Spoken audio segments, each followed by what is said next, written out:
Hello and welcome you all to अपनी jobs academy. अपनी jobs academy का ये प्लेटफॉर्म जम्मू कश्मीर और लद्दाख के तमाम गवर्नमेंट जॉब एस्पायरेंट्स के लिए है। अगर आप भी किसी एग्जाम की तैयारी कर रहे हैं तो आपके लिए ये प्लेटफॉर्म बहुत ही यूजफुल रहने वाला है, क्योंकि इसमें न सिर्फ हम स्टैटिक सब्जेक्ट्स को कवर करते हैं बल्कि साथ साथ क्या करते हैं, डेली के करंट अफेयर्स जो है उन्हें एमसीक्यूज की फॉर्म में प्रैक्टिस करते हैं। तो चलिए आज के करंट अफेयर्स यानी 23 और 24 मार्च के जो लास्ट के एक दो दिन के करंट अफेयर्स उनको कंपाइल करके 20 क्वेश्चंस की फॉर्म में हम पढ़ेंगे। ठीक है, सो हमारा फर्स्ट क्वेश्चन क्या कह रहा है, exercise sea dragon 2025 was hosted by which country. Sea dragon exercise जो है वो किस कंट्री के द्वारा होस्ट की गई। ठीक है, सो what is the right answer? The right answer is किसके द्वारा होस्ट की गई? यूएसए के द्वारा, यूनाइटेड स्टेट्स ऑफ अमेरिका के द्वारा ये एक्सरसाइज सी ड्रैगन जो है वो होस्ट की जाती है। ठीक है, चलिए यहां इसकी डिस्क्रिप्शन भी है। सेकंड क्वेश्चन, गंभीर river that was recently seen in news is primarily located in which state. गंभीर रिवर जो अभी न्यूज में थी वो कहां पर है? कर्नाटका में, राजस्थान में, महाराष्ट्र में या फिर तमिलनाडु में? तो राइट आंसर क्या है? गंभीर रिवर पूछ रहा है और गंभीर रिवर जो है वो राजस्थान में पाई जाती है। ठीक है, राजस्थान में एक फेमस हम बोलेंगे रणथंभौर नेशनल पार्क पाया जाता है। क्या? Ranthambore national park, Sariska wild life sanctuary, as well as एक बहुत ही फेमस जो कियोलाडियो नेशनल पार्क, और ये एक वेटलैंड है, इसे वेटलैंड भी घोषित किया गया है। ठीक है,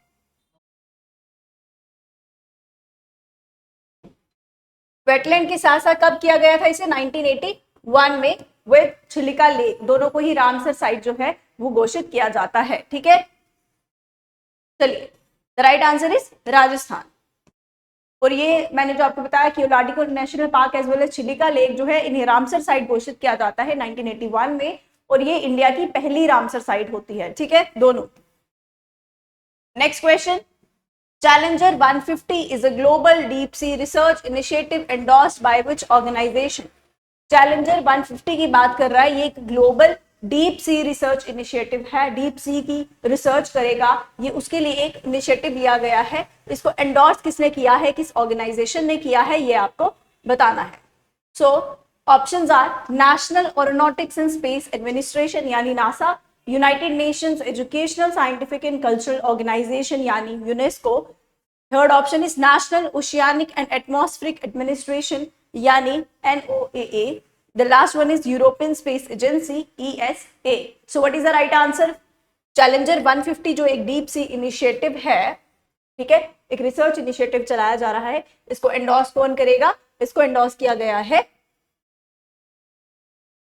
what is the right answer? हाँ, यूनेस्को। किसके द्वारा? यूनेस्को के द्वारा। ठीक है,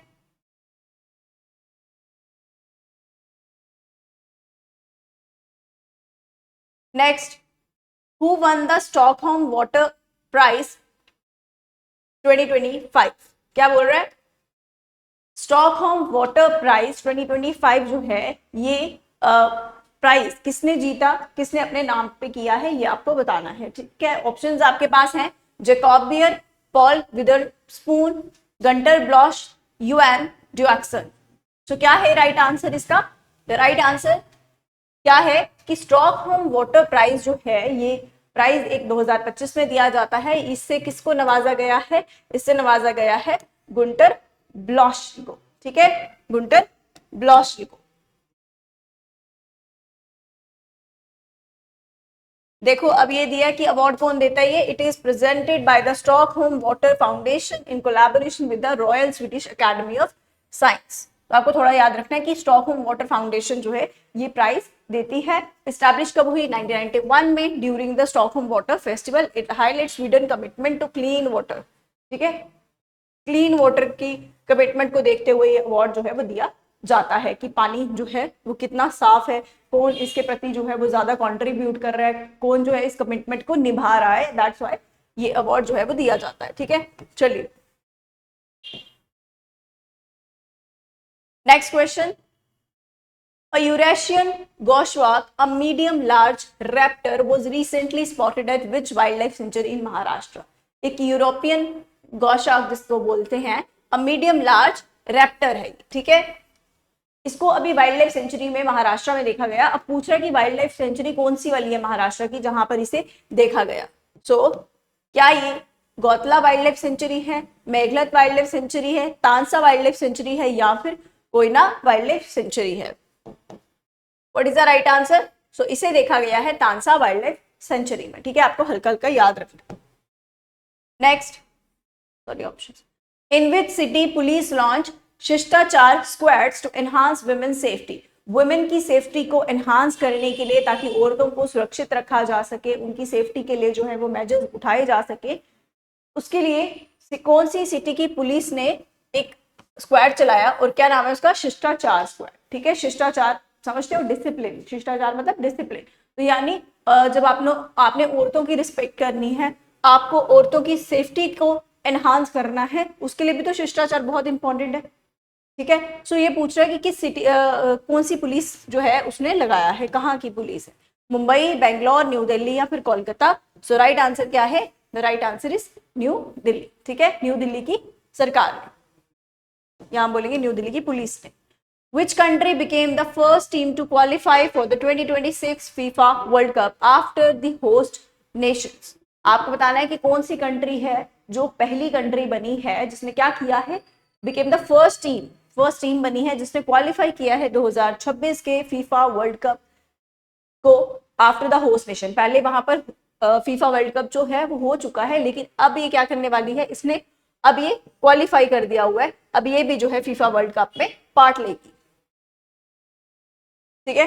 south Korea, Japan, Australia, Brazil? The right answer is Japan. कौन सी है? जापान, ठीक है। Next, which of the following Upanishads is composed in prose form? कौन से उपनिषद जो हैं, उपनिषद हमने अभी हम पढ़ रहे थे वैदिक एज लाइव सेशन में, तो हमने थोड़ा देखा था कि ब्राह्मणास क्या होते हैं, उपनिषद क्या होते हैं। अब यहाँ पूछ रहा है कि उपनिषद जो है उसे कौन से उपनिषद को कंपोज किया गया है प्रोज फॉर्म में, प्रोज की फॉर्म में? ईसा उपनिषद, कठा उपनिषद, बृहद अरंक्या उपनिषद या श्वेत आश्वत्र उपनिषद? बताइए। सो क्या है, कौन सा उपनिषद जिसको प्रोज की फॉर्म में कंपोज किया गया है? द राइट आंसर इज बृहद अरंक्या उपनिषद। कौन सा? Brihadaranyaka Upanishad. Next, Which institution has launched the Samarth incubation program? ये प्रोग्राम किसने चलाया है? Samarth incubation program। IIT Delhi, Centre for Development of Telematics यानी CDOT जिसको हम बोलते हैं, नीति आयोग या Ministry of commerce and Industry? तो किसने ये इंक्यूबेशन प्रोग्राम, क्या नाम है इसका? समर्थ इंक्यूबेशन प्रोग्राम जो है वो चलाया है। So the right answer is CDOT, centre for Development of telematics, ठीक है। Next, primary function of sonic weapons. ये हमने कुछ प्रीवियस डेज में देखा था, सॉरी प्रीवियस डेज में देख लिया था करंट अफेयर में। ये सोनिक वेपन जो है वो न्यूज में था। तो आपने बताना है कि इसका प्राइमरी फंक्शन क्या होता है, कि क्या to deliver loud painful sounds over long distances, whether to enhance communication between soldiers, in order to generate electromagnetic pulses और टू डिटेक्ट एनिमी सबमरीन्स? तो बताइए क्या फंक्शन जो है वो प्राइमरी फंक्शन है सोनिक वेपन्स का? सो हमने ये पढ़ा था ना पहले, to deliver loud painful sounds over long distances, ठीक है।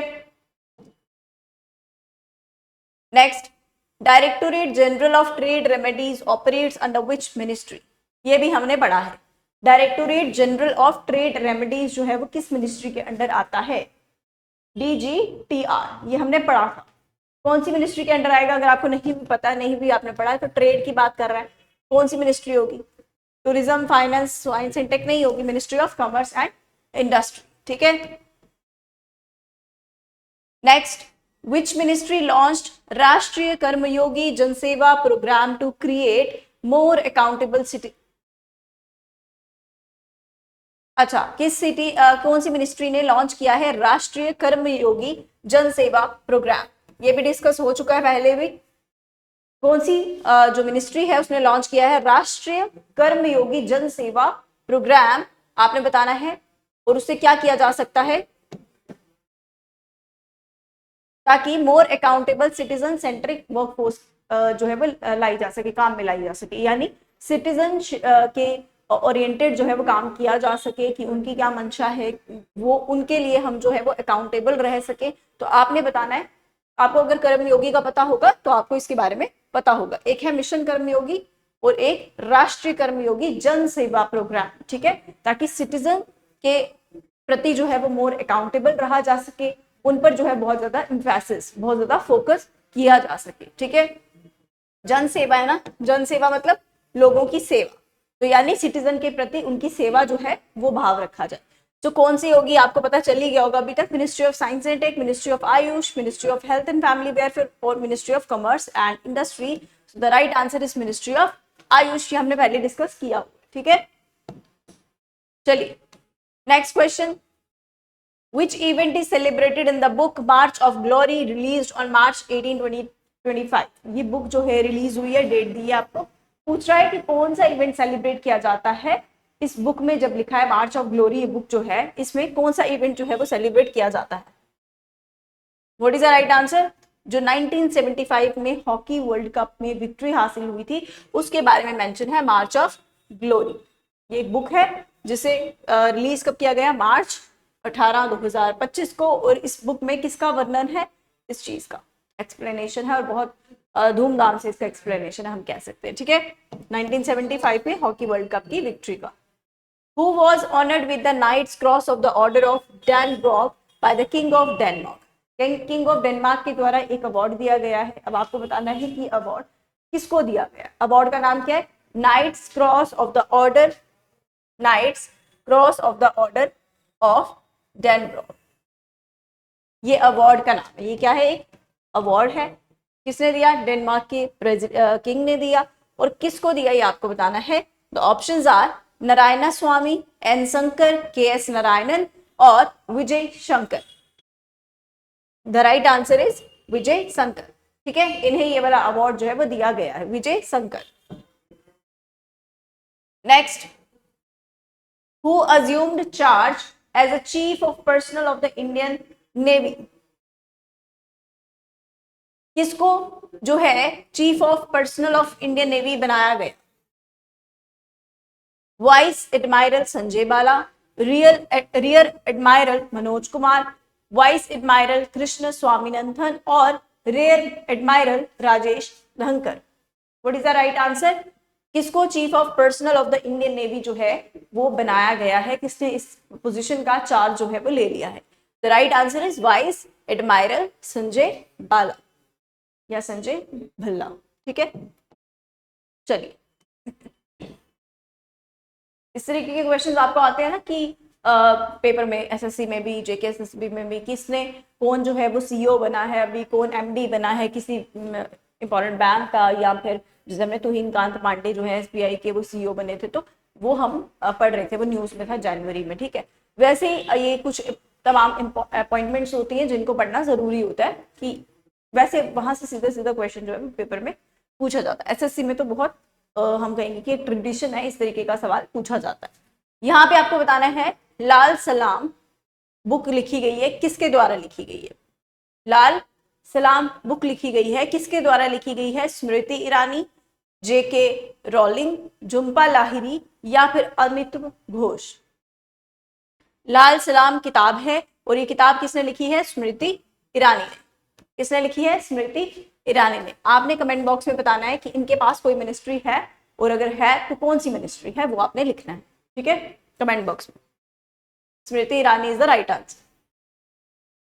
नेक्स्ट देखो, Vajra Prahar exercise conducted between Bharat and. Vajra Prahar एक एक्सरसाइज है और ये इंडिया के बीच में और किसके बीच में हुई है ये आपको बताना है।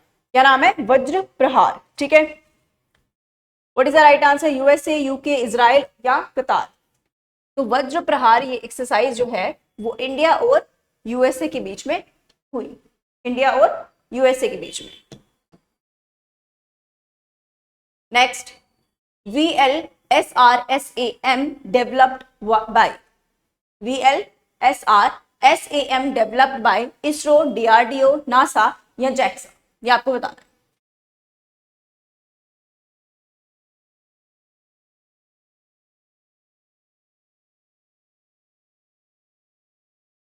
VLSRSAM किसने डेवलप किया है? इसरो ने, डीआरडीओ ने, नासा ने या फिर जेक्सा ने?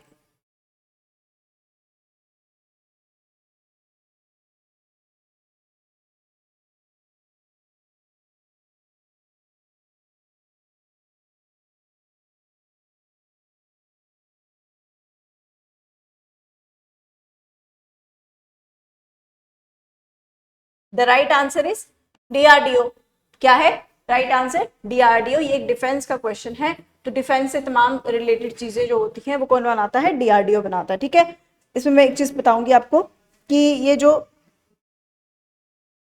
क्या है, इसकी एब्रीविएशन लिख लेते हैं।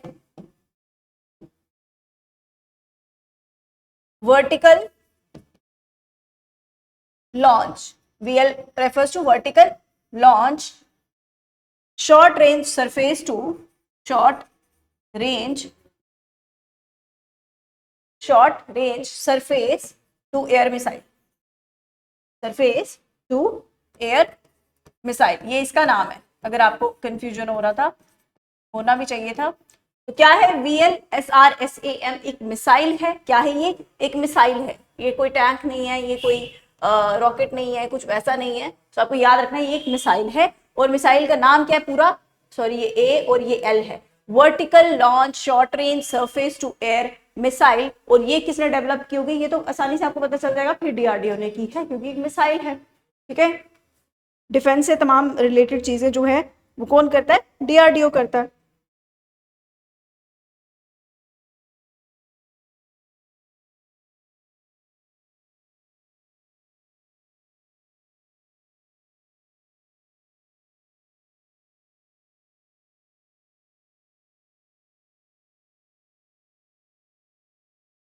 नेक्स्ट एक पॉइंट लिखेंगे। अगर हम डीआरडीओ के हेडक्वार्टर्स की बात करें, किसकी? डीआरडीओ के हेडक्वार्टर्स की बात करें तो वो कहां पर है? न्यू दिल्ली में। कहां पर है? न्यू दिल्ली में। डीआरडीओ की इस्टेब्लिशमेंट की बात करें, डीआरडीओ इस्टेब्लिश्ड हुआ था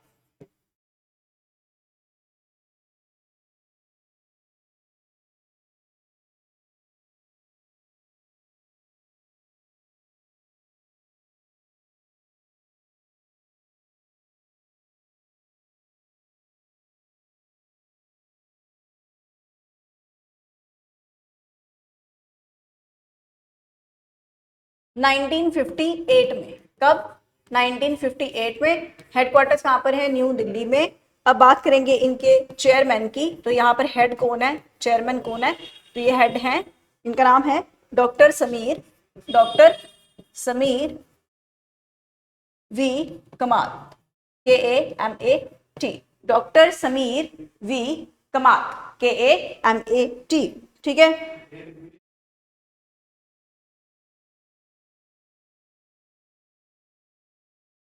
ठीक है।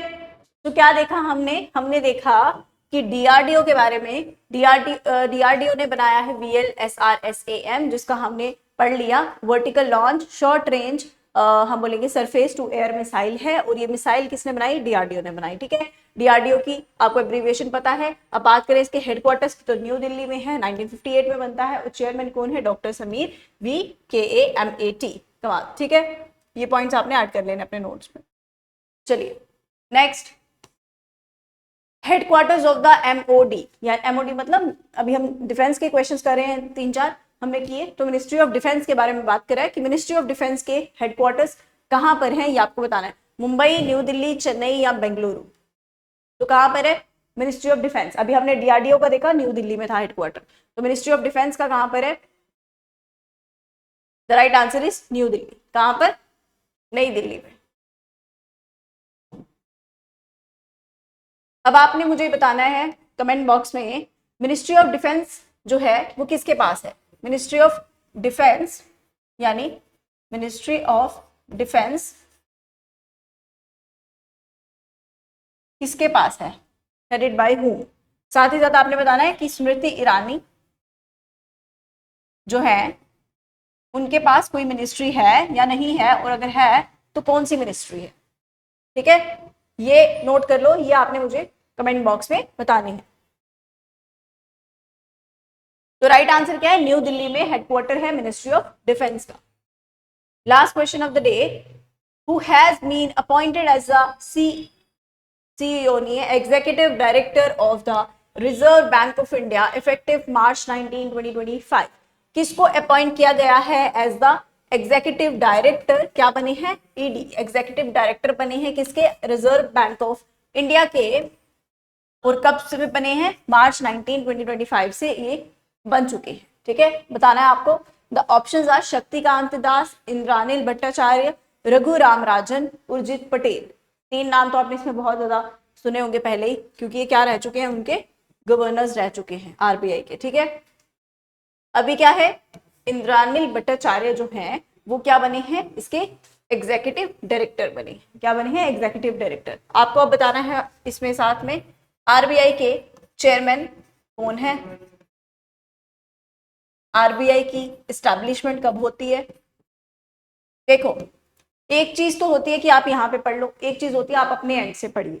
ठीक है, अपने एंड से पढ़ने के लिए आपको क्या करना पड़ेगा, थोड़ी रिसर्च करनी पड़ेगी, गूगल करो, रिलायबल साइट से आरबीआई की साइट पर जाओ, वहां से देखो।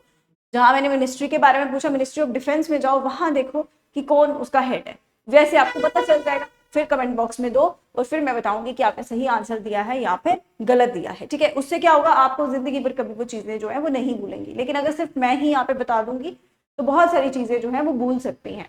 तो एक तरीका है कि थोड़ा थोड़ा आपको होमवर्क दिया जाए, ताकि आप अपने एंड से भी कुछ एफर्ट्स करें और आपको फिर वो जिंदगी भर जो है वो याद भी रहने वाला है कि आपने क्या रिसर्च किया था। आरबीआई का चेयरमैन बताना है और आरबीआई कब स्टैब्लिश हुआ ये बताना है। ठीक है, सो ये हमारा 20 क्वेश्चन जो है वो कवर हो चुके हैं। सो आई होप आज का सेशन आपको अच्छा लगा होगा। सो कमेंट बॉक्स में बताना मत भूलना, जो मैंने क्वेश्चंस के आंसर्स पूछे हैं वो जरूर देना। Thank you so much.